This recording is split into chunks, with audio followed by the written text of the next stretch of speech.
Hello and welcome back. This is episode 6 of Getting Started with Houdini. And in this case, in this video, we will be a bit more abstract because first we will learn how to grow geometry based on other geometry using different techniques, which will be procedurally generating this type of veins kind of effects that we have here. And after we understand how to, use this technique, we will go ahead and create a little bit more of the same thing, but just on a different case. And all the while we will be actually rendering a couple of things as well and propagating the color to our emission. So without further ado, let's get started and let's begin. Let's talk about voxel mesh and finding shortest spots and doing kind of vein structures and building them or generating them preferably procedurally within Houdini. So without further ado, let's get started. So first things first, as per usual, we start with geometry, and as per usual, we will create a sphere and let's make it a polygon, and obviously we will drop a mountain node because at this point you might have already learned that mountain node is kind of like our go-to for showcasing different techniques. Okay, so this looks, honestly, it doesn't really matter how it looks. Anyway, so if you remember, at the very first video, I asked you to install the side effects labs. If you don't really know what I'm talking about, just check out the first video in the series. So the side effects labs, they have a lot of things that have been pre-built to speed up your workflow. And in this particular situation, we will be using the voxel mesh from labs. So what voxel mesh does, it basically converts to VDB and back again, and you can change the resolution and check the adaptivity. You can dilate or erode the geometry. So, nothing really special, but it just makes it appear as if it was just one node. Anyway, so next up, I want to find the shortest path between, let's say, points on the left to the points on the right, and maybe some points on the bottom of these geometric, creation that we just have made. So what we're going to do, first we have to create a couple of groups. As per usual, we create groups, but these groups should be points, and let's call this group start. And I'll hand select some points like here, and press enter. As you can see, it populated it automatically. Next up, we create another group, and we call it group end. Let's see what we have selected here. So everything on the bottom and on the left, and on the this one will be, again, it will be points, and something from the top and from the right, and maybe a little bit here. Okay, this looks pretty much almost what I want. Anyway, we can always go back and fix some problematic issues if we come across some. So finally, we get and find the shortest path. It's a node, and you know that we haven't discussed before. So what it does, it creates interesting geometry based on the points of our selections. So we have to first select the start points that we have already done in the group one. It's called group strat. It should be start, of course. Whoops. So we select the group start. So remember, we selected and made this group a points, so that find shortest path will actually select the points. Otherwise, if we made it a primitive group, it will not be able to select, the points. Or we had to convert the group from points, primitive selection to point selection. So yeah, keep that in mind. If it says points, you better have the points selected in the group selection in before.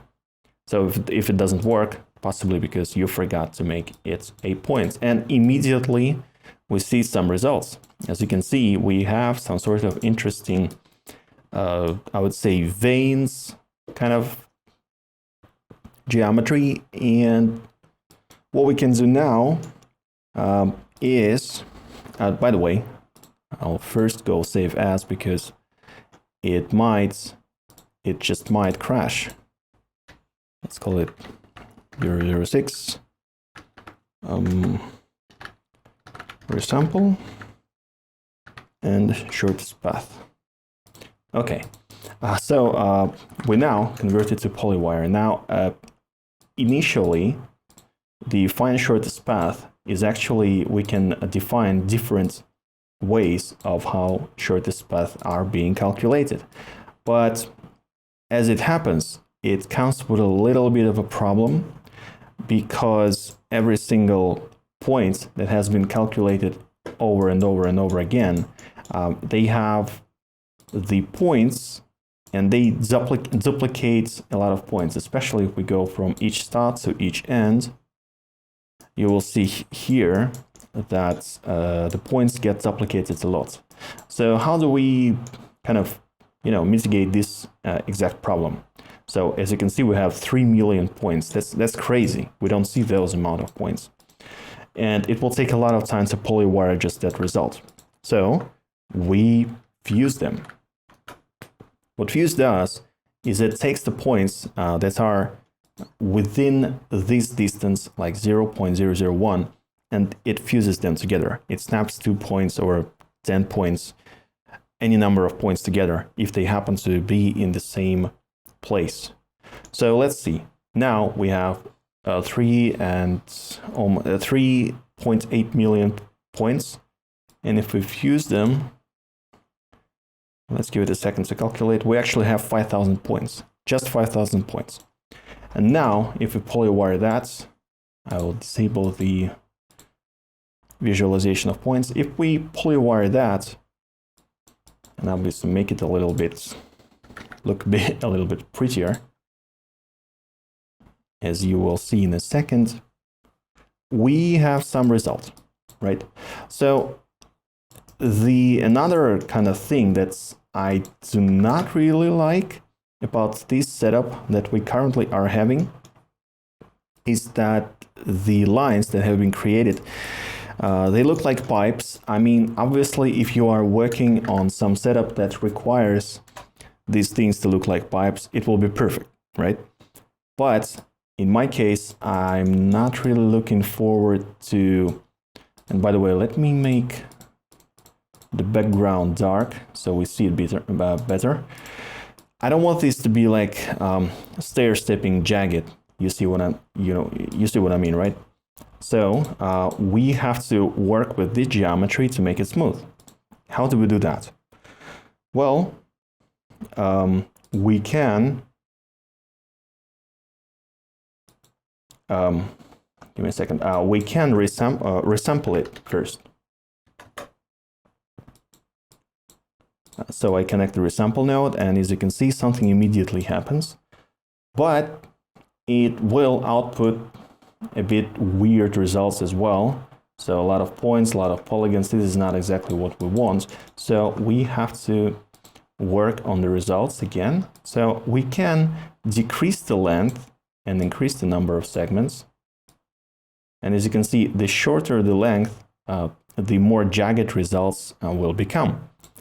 So what I'm going to do now is increase the length, like something like this, and maybe decrease the amount of segments. So as you can see, in a situation like this, it becomes, it has a lot less geometry, right? But it becomes like the angle here, the angle right here, as you can see, that goes from here to there. It's a bit angular, right? I want it to be more smooth, more refined. So what we're going to do now is convert it to Bezier curve. So we type convert from, I think it's polygon, to Bezier curve. Hopefully it will not crash. There is a lot of things going on right now. Okay, something is definitely happening.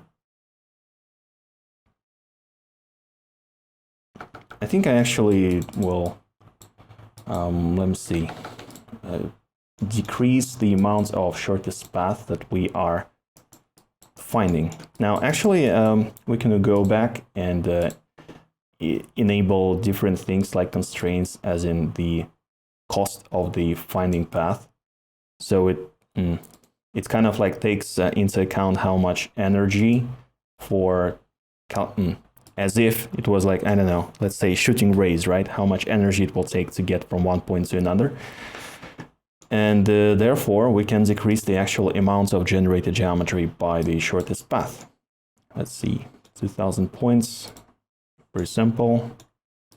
Okay, if we convert that, it should take less time. Okay. Convert to NURBS curve to make it smooth. As you can see, we immediately have the result. It now looks like some sort of organic veins that have been, smoothed out. So we have two results on our plate, right? So we can kind of make it grow, as you can see. If we animate this exact effect, you will see that we have some sort of growth happening. So that's, again, that could be useful for your animations. Of course, you have to make the length lower, but I'm not gonna showcase this exact thing in real time because it might crash, because it, has to calculate, has to cache out just to make it more stable. Anyway, so we go to convert, we convert it to NURBS curve, we make the divisions per span like 0, so that the level of details is lower. Let's see, maybe we make it grow up till the ends. Let me see. I'm not sure which one I like more. This looks kind of interesting, And finally, we resample it again, so we convert the NURBS curve. If I middle mouse here, you see we have NURBS curves, and now we have actual polygons. So let's say we have maximum segments, or actually, let's resample it by sample length. We just have to take care of number of points, otherwise it might crash. So I press the Ctrl S to save our result, and now if I convert it to polywire and give it a couple of seconds to think about what's happening, as you can see, we now have actual geometry.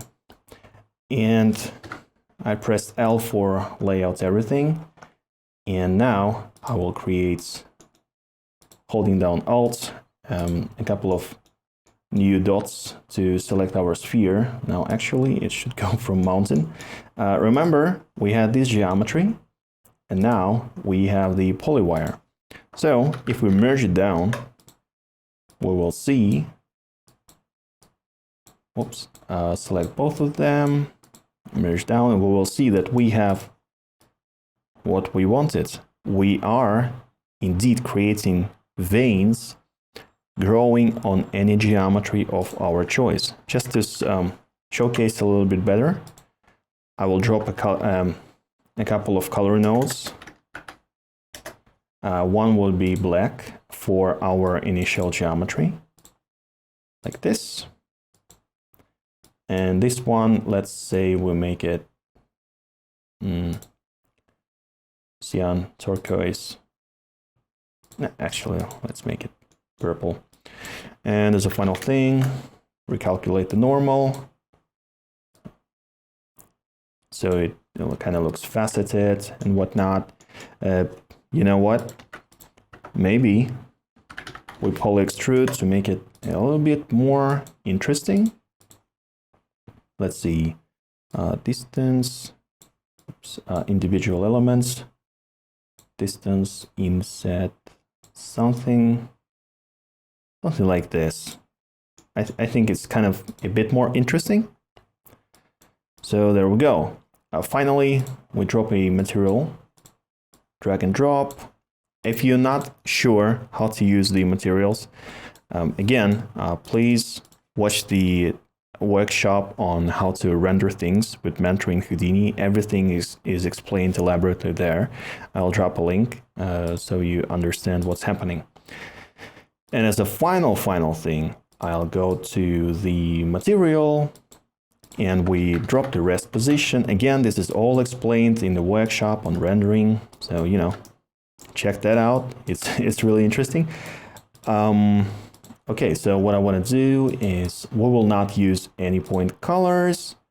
Let's say roughness will be 0.3, whatever, metallic, a little bit more.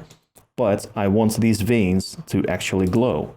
So what I'm going to do now is I will increase the emission intensity. No, I'll leave it at 1, but I will bind the parameter of color, its vector, and we connect that to we connect the color to emission color. So what's happening right now, right, is that, whoops, my bad, the color that we have here is purple, and the color that we have here is absolutely black. So if we bind this parameter, this attribute, and get it into the emission color, what was black will not emit any lights, and what was purple, well, will start emitting purple color. So if my theory is correct, we will now see, you know, our geometry with growing purple lines. And it should work. I hope it works. All right, give it a second to calculate. Meanwhile, I'll drop a turbulent noise, a displaced along normal. And by the way, yep, our result is correct.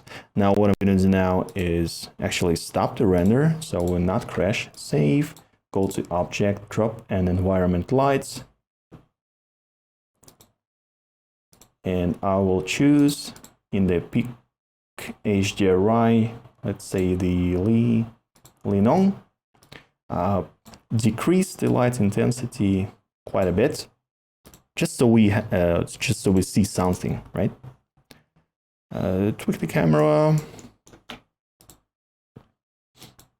Let's see. Let's go back to our material. We connect the rest position to the to the position. I just want to have a little bit more normal variation in our geometry, so it kind of, you know, reflects light from different angles a little bit better. Roughness and turbulence. I don't want, you know, alligator noise is fine. I'm just a bit too tired from it.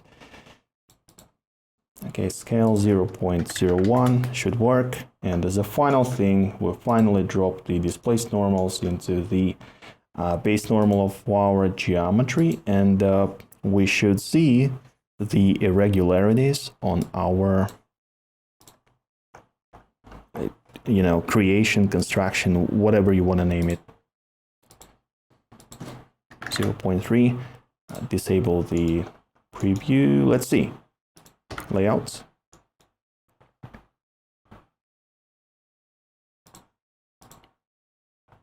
Okay, it's metallic and there's a little bit of roughness. I'm not sure why it renders so slow. Maybe my computer is about to explode. This is really weird.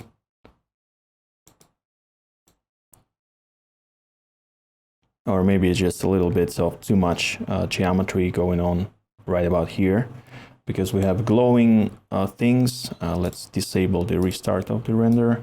I'm just gonna go and inspect a little bit better our geo. Okay, there's like 2 million polygons, so, you know, obviously it takes a little bit more time than I expected. Anyway, so the results are almost in. And as we can see, actually, you know what? I'm gonna increase the intensity of the lights like twice as much that we had before, and maybe decrease the roughness slightly so we have a little bit more of the reflection, and then I will restart the render and hopefully we'll see the results. Now, while it's rendering, I'm gonna talk a little bit about other ways that we can use this setup. So if I create another geometry, I'll just save it. If we have a file, and let's say you downloaded this, where is it? Downloads, give me a sec. Bearded Man from the 3dscans.com. Give it a second. There's a lot of polygons as per usual. So, okay, here we are. So we kind of transform it, move it about, move it around. Am I doing it right? Yep. So 180 in this angle, a little bit on this angle. Why is this person so blue? Are our normals inverted? Let's see, if I reverse. Okay, normals were inverted, so that's fine. Transform it back. If we press M while we are transforming, as you can see, we can basically cycle through different alignments of the transform handle. Okay, finally we have the man in situated where we need him. So after that, whoops, we drop a sphere, and I am actually going to view this one. I will turn off the lights first of all, because this is a little bit annoying. I don't want to see this. Let's actually check out on our render. Okay, it's rendering, so let it be. Okay, turn off the lights. Let's see what I want as well. I want to hide everything from this viewport and work on our sphere a little bit so it kind of is positioned and situated where our person is. So what I want to do now is just have those veins grown at the same place where this person is missing kind of part of his head, which is kind of unfortunate if I'm honest, but what can you do, you know? I suppose some artwork did not withstand the test of time, sadly. Okay, if we merge it down, let's see what do we have. First of all, obviously, we make it a polygon. Okay, finally we are merging it down, and the results are more or less okay. So, what we're gonna do now is I'm going to go back to our object. Let's say human head. Please work. This is what happens when you are rendering things while you're doing things. How is our render, by the way? It's almost done. Okay. So I go back to our geometry. Let's see, where did we work on our, I think I just Control C and Control V. It should work. Our nodes. Okay, it did not explode. This is very positive. This is very positive way of things happening. Now, the mountain I will reduce quite a bit. So let's actually see what we have immediately. Now, first of all, I will stop the render because obviously you see how it will look right? So right now I'm interested in the results of our polywire, and it can be a little bit wrong for a very simple reason, because the selections of the groups are, well, are inherited from our previous selections. So let's actually see what we will have. I will enable our person and we will start selecting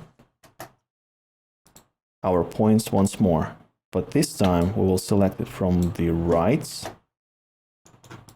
and it will go to, oops, from the left to right. My bad. Somehow I mixed up left and right, so, you know, that's on me. A lot of calculations going, so what I'm gonna do now, I think, is press escape a bunch of times. Okay. and from each start to any end, just to make the amount of generated geometry a little bit smaller. Otherwise, I'm not sure if my computer will survive. Okay, let's see what we got.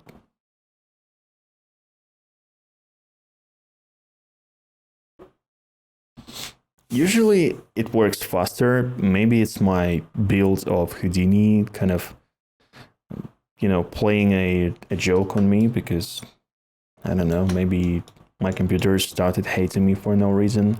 I don't know. Anyway, we convert that geometry and resample it. Let's see what we get. If we resample it, the length is like this, the segments.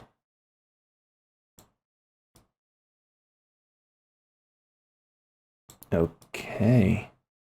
Something like this, convert it to make it look a little bit. It's actually kind of looks like a brain, but for some reason it looks not top to down, but from left to right. I don't know. Anyway, so the polywire gives us this result, which is, you know what? Let's just remake our selections. I don't like this at all. So let's select something like this, a bit here and there.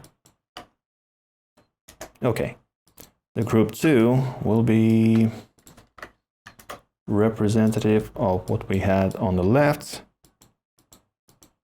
but on different places. It should yield better results, actually. Oh no. Okay, it's actually started to playing tricks on me again. All right. Something is definitely happening. And now we will find the shortest path, and I think we can enable from each start to each end without this thing exploding. Let's see, if we disable the path cost,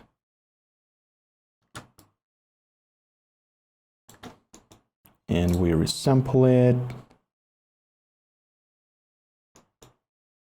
polywire,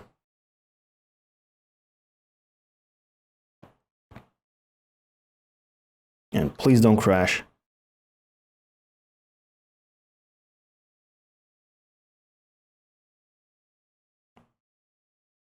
Almost there. Okay. So I guess this is the result. Now, honestly, I wanted to just rotate a little bit by 180 degrees, exactly. And after that, press enter. Oh, okay.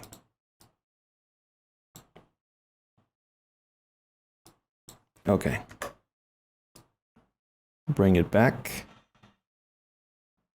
to our head of the person. Something like this. So finally, we can merge this back. And as a final thing, we have to disable the merge of our initial sphere, because we don't really need that.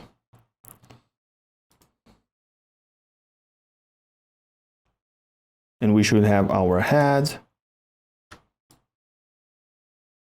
with geometry that we have just created using this sphere. So there you go. It took a little bit more time than I expected, so my apologies. I did not, predict the very fact that my computer for some reason will calculate this so long. I'm not sure what's happening. I will look into this. Maybe I should update the version of Houdini. But anyway, so we have created two different geometries, the human head and our abstract geo. So as you can see, it's really powerful. You can grow veins, you can grow you can make debris appear where you want them using the shortest path, using conversion polygons to Bezier curves and back again, converting polygons to voxels and back again. So there you go. Converting is really powerful in Houdini and will help you creating different geometry, be it abstract or not. Hopefully you like what you see. If you did, press the like button. If you don't want to miss anything else that we have upcoming for Houdini and everything else that's connected to it, and you know, many things 3D, hit the subscribe button. Hopefully you learned something new today, and you know, don't be intimidated by Houdini. It will, you know, at some point, if you're not sure, if it doesn't click with you, it will click. Just give it time. Okay, so hopefully you will have a nice day, have fun, go play with Houdini, go practice your new acquired skills, and I'll see you in the next video. Thanks for watching, and goodbye.